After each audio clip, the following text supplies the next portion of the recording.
After how many years nga, natuloy din ang family outing. Flex ko nga pala si Kuya Dave ng biyahe ni D, ang aga niyang dumating. Hindi nga muna ako magiging driver for today's video, kaya naisipan namin mag-rent na lang ng VIP van. Malayo-layo nga pala yung pupuntahan namin, kaya mas gugustuhin ko na lang muna maging passenger princess ngayon. Kaso sa laki ng van, nagmukha lang akong isa sa mga 7 dwarfs ni Princess Snow White. Happy na kayo? Hindi ko nga alam kung saang lugar to, pero sabi namin kay Kuya Dave, mag-stop over muna kami sa gilid-gilid para kumain ng almusal. Hindi pa nga nakakalayo ang pabigat, gutom na agad. At dahil nga marami naman akong baon, namigay na lang ako sa mga taong nagugutom na nakatambay dito sa labas ng 7-Eleven. Ay, mga kasama ko pala to. Nagbaon na nga lang kami ng kanin para mas makatipid kaysa kakain kami sa restaurant. Buti pa sila mama, meron silang senior citizen discount. Samantalang kami hito, adult lang, walang discount. Pero yung mga sakit sa katawan namin, papunta na sa senior citizen. Kakain na nga ako para mamaya sa biyahe matutulog na lang ako. Hindi kasi kami nakatulog ng maaga dahil excited kami sa outing, lalo na ako, iniisip ko gabi pa lang paano ako mag-floating sa dagat kahit hanggang tuhod lang naman yung tubig na abot ko. Pagkatapos nga namin kumain, bumiyahe na rin kami agad. Ang sarap talaga maging passenger princess, tamang viewing lang ng nature. Pag driver kasi nakafocus ka lang sa road signs, tapos kapag lumampas ka at naligaw, bahala ka na sa buhay mo mag-detour. Nag-movie marathon na nga lang kami sa loob habang nasa biyahe. Hindi namin namalayan na sa resort na pala kami. Pagpasensyahan nyo na si Ninang Thea, hindi niya na-participate. May bubong pala yung van. Buti pa ako, ang smooth ng pagbaba ko dito. Kahit yata tumalon-talon ako, hindi ako mabubukulan. At dahil nga maaga kaming umalis sa bahay, maaga rin kaming dumating sa resort. Alas 12 pa lang ng tanghali, nandito na kami, pero yung check-in namin alas 2 pa ng hapon. Mabuti na lang mabait yung may-ari, kaya nag-offer sila na umupo muna kami sa ilalim ng puno. Buti na lang may baon na kaming sinaing na kanin, fresh from the rice cooker. Bumili nga rin pala kami ng nilitsyong dinosaur along the way. Kumain na nga kami ng pananghalihan habang hinihintay namin malinis ng mga caretaker yung villa para mamaya marami pang magawa. Nandito nga pala kami sa CEAJ Test Private Beach Resort sa may Zambales. Kita nyo naman ang ganda, ayan, parang si Ninang Thea. O diba, view pa lang, sulit na. Sa dami nga ng pinagpipilian namin sa Facebook, dito namin napiling mag-family outing / gender reveal. Mura na, tapos solo mo pa yung buong villa. May parking pa nga para sa mga bangka, pero dahil wala kaming bangka, hindi namin nagamit yung parking na yan. Na-amaze nga kami kasi akala namin isda lang makikita dito. Meron din palang baboy na pagala-gala. Sa sobrang linaw nga ng tubig dito, parang pwede mong inumin kapag ka nauuhaw ka pagkatapos mong maglaro ng volleyball. Wow, nauuhaw pa nga no, pagod na pagod ka kahit na hindi ka naman marunong tumira at mag-receive ng bola. Dito ko nga napatunayan na hindi pala lahat ng Shokoy masama. Yung iba sa kanila nagbabantay at nag-aalaga ng isda.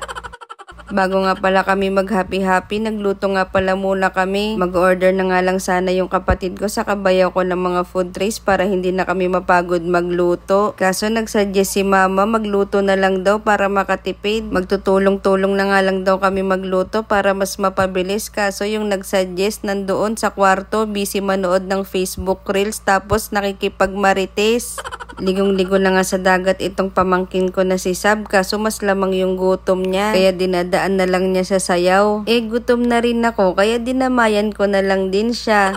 Habang hinihintay ko ngang maluto yung spaghetti pasta, lumabas na muna ako para kamustahin yung mga nakatoka sa ihawan. Akala ko kung ano yung pinagkakaabalahan nila, gumagawa lang pala sila ng pamahid para sa sausawan. Ang galing naman ng mga kapatid ko. Pinatunayan nyo na hindi sayang yung pinampaaral ni mama at papa sa inyo nung college kayo. Ganito yung ginagawa natin noon nung nagpapaalam tayong mag-overnight. Yung nanghingi pa nga ng baon kasi meron daw practice ng thesis defense. Yun pala, pang-ambag lang para sa inuman expense. Balik tayo dito sa loob kasi nandito daw si Ninong Wen nag-e-expedition. Mag-e-expedition din sana ako dito kaso yung kawali mas malaki pa sa mukha ko. Etong hipag ko, kala ko nagtataboy ng mga langaw, yun pala ako na yung binubugaw. Akala yata niya sa lagubang ako. Nakakatuwa talaga kapag kalaking kusina. Lahat kami marunong magluto. Ayan tuloy, mukhang napabayaan sa kusina. Ay sorry Mine, minsan na lang may exposure na sakto pa sa'yo yung napabayaan sa kusina. Mabilis nga kaming natapos magluto kaya naman pumunta na kami sa beachfront para gawin yung aming special event. Isa nga pala to sa nagustahan namin dito sa Villa. Beachfront talaga, literal. Sa sobrang lapit nga ng beach sa Villa, pwede ka na agad tumalon para mag-dive kahit nasa pinto ka pa lang. Isa nga pala sa nagustuhan din namin dito sa lugar na to is very Instagramable. View pa lang, social na. Kala mo madaming pera pero maraming utang.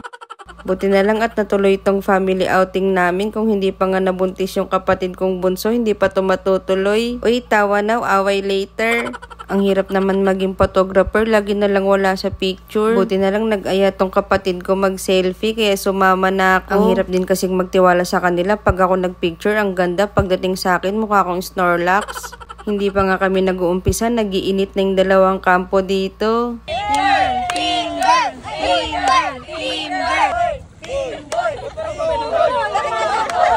Nagtaka nga si mama bakit daw timboy ako. Oo nga pala, nakalimutan ko. Tomboy pala ako kaya umalis na lang ako. At nang maumpisahan na.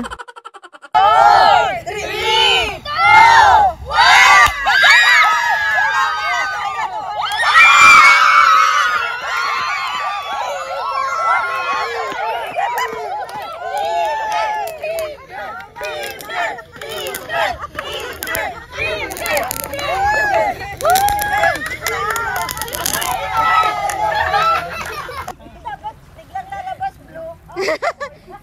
Ma, wag ka asa, ma.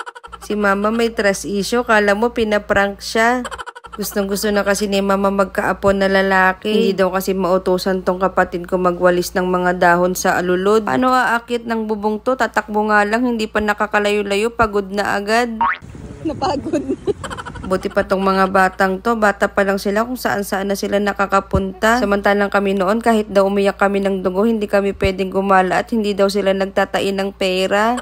Kaya nung tumanda kami, naiintindihan na namin yung sinasabi nila mama at papa. Kaya ayun, puro pasarap na lang sa buhay ang ginagawa. Tapos pagdadating yung sahod, magrereklamo at puro pagod na lang daw ang natira.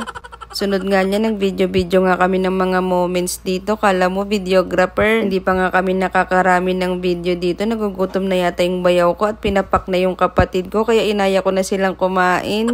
Akala ko nga sabay-sabay kaming kakain. Pagbalik namin ng Villa, may nagpapapak na pala ng Shanghai dito. Hindi pa nga nadadasalan yung pagkain. May dumungkit na ng barbecue. Mag-ina talaga kayo. Ito nga pala yung ay may dumaan yung itsura ng Villa kapag kagabi. Ang ganda, 'di ba? Pang Instagramable. May pa-cheers pa ngang nalalaman yung iba dito, nakikipulutan lang naman. Hating gabi na nga at ayaw pang magsitulog. Maglalaro sana kami ng volleyball kaso nawala yung bola. Kaya nagpaturo na lang kami sa mga batang to paano sayawin yung pantropiko. Pero bakit pagdating sa kanila ang gandang tignan, pagdating sa akin parang lilipad na. Sabi ko nga bagalan lang yung steps at baka maya-maya lumipad na ako. Hindi ko mapigilan, humiwalay pa yung tiyan ko sa puson ko.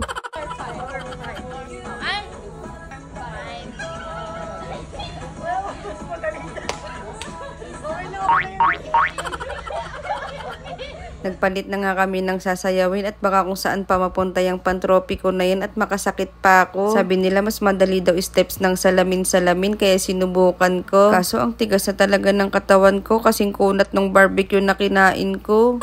Pero hindi tayo basta-basta susuko. Kailangan makapasa ako sa audition ng BINI. May naisip na kasi akong nickname ko pag naging member na nila ako. Kaya wag kayong magtataka kapag nadagdagan ang member ng BINI. Ang pangalan, BINI Dapu. O panis, nakuha ko agad yung steps. Wag lang aalis si ate sa harap kasi mawawala ako. Nakagraduate na at lahat-lahat at nagkatrabaho. Hanggang ngayon nangangopya pa rin ako.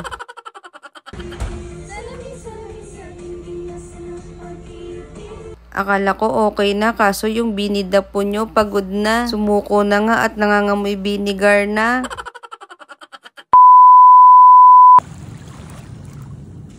Gising na nga yung pabigat. Sabi na nga ba, usapang lasing lang yung gigising ng alas 4 ng madaling araw. Nag-alarm pa nga ako ng maraming beses para kako maaga kami makakapagpainit ng mga tirang ulam. Kaso yung mga kasama ko sa kwarto yung nagising sa alarm, ayun pagkagising ko mainit na yung mga ulam.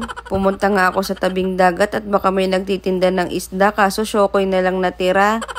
At dahil nga walang nagtitinda ng isda, nanguhuli na lang pala ng komang sila Ninang Teya. Kasama nga pala niya nanguhuli yung pamangking kong nantsalan. At si Sab na parang pagkagising hindi na naghilamos, diretso ligo na sa dagat.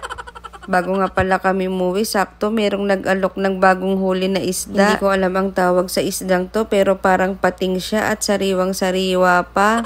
280 pesos lang yan, 2 supot na. Paksiw ka sa amin pag uwi. Yung kaka-unwind mo pa lang tapos may stress ka na naman sa mga bata.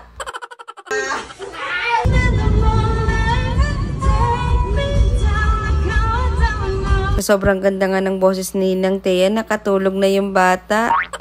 Habang nasa biyahe nga kami pa uwi, hindi namin pinalampas tong karaoke.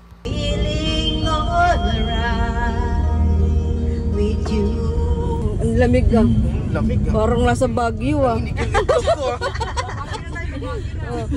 Diretso Baguio na ba to? Grabe, kala ko sa bahay lang merong garapal kumanta. Meron din pala dito, hindi na binitawan yung remote. Sa lamig nga ng boses ni Ninang Thea, ayun, nakatulog na kami.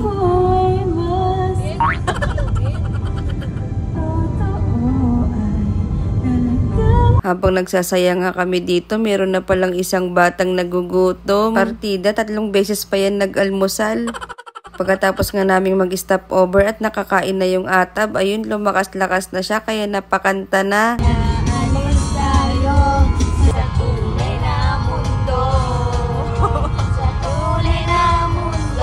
Ayun lang naman, maraming salamat sa lahat ng nanood na nakaabot dito sa dulo. Paalam!